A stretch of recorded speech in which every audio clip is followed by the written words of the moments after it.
Yo, what's going on, guys? Chris Barner here with Overtime Athletes, bringing a series back for you guys, what we call Coached. This is where we're going to go over a lot of the principal movements or primal movement patterns that we utilize with our athletes, and a lot of the progressions and regressions that allow us to continue to support our athletes.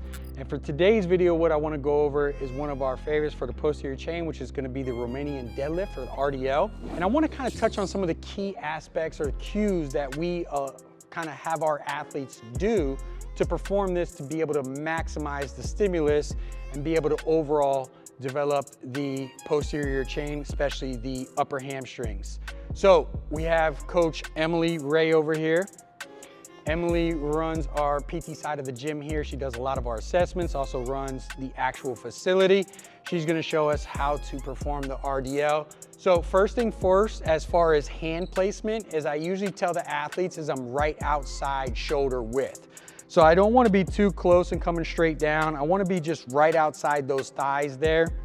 As far as foot placement goes, I tell the athlete to make sure that when they set up, that their toes are completely even and they're not staggered. That's usually when they're favoring something. You'll typically see that with an axial load a lot more. Athletes won't look down and you'll see one foot opened up or off center. So we wanna make sure that both toes are there and they're facing forward. Now, as far as width goes with the RDL, I typically like to go right underneath the hips. So it might be a little bit more narrow stance. I don't want them too wide because you can start to see the knees cave in as they start to load and lower that weight. Now, from here, what I want you to do is go ahead and pull your shoulder blades back in place, lock it there. And then from this position right here, all you're gonna do is focus on reaching, right? Soften your knees, reaching your hips back like you wanna touch your butt on the back wall over there. Good, go, go, go.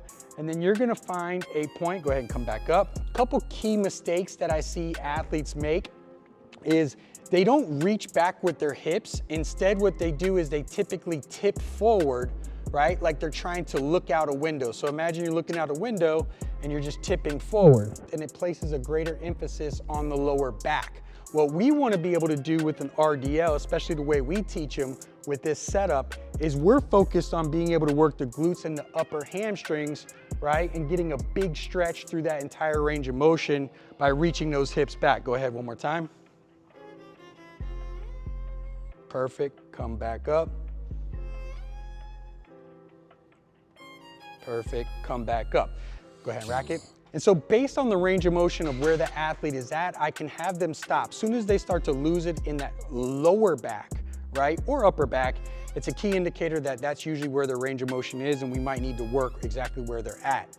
Also too, as we continue to progress within our program and we start to open up and create some more mobility in those hamstrings, we can then start to be able to strengthen through that entire range of motion with this exact movement. I think that this is huge for an athlete's development of their overall posterior chain, but especially their hamstrings and glutes.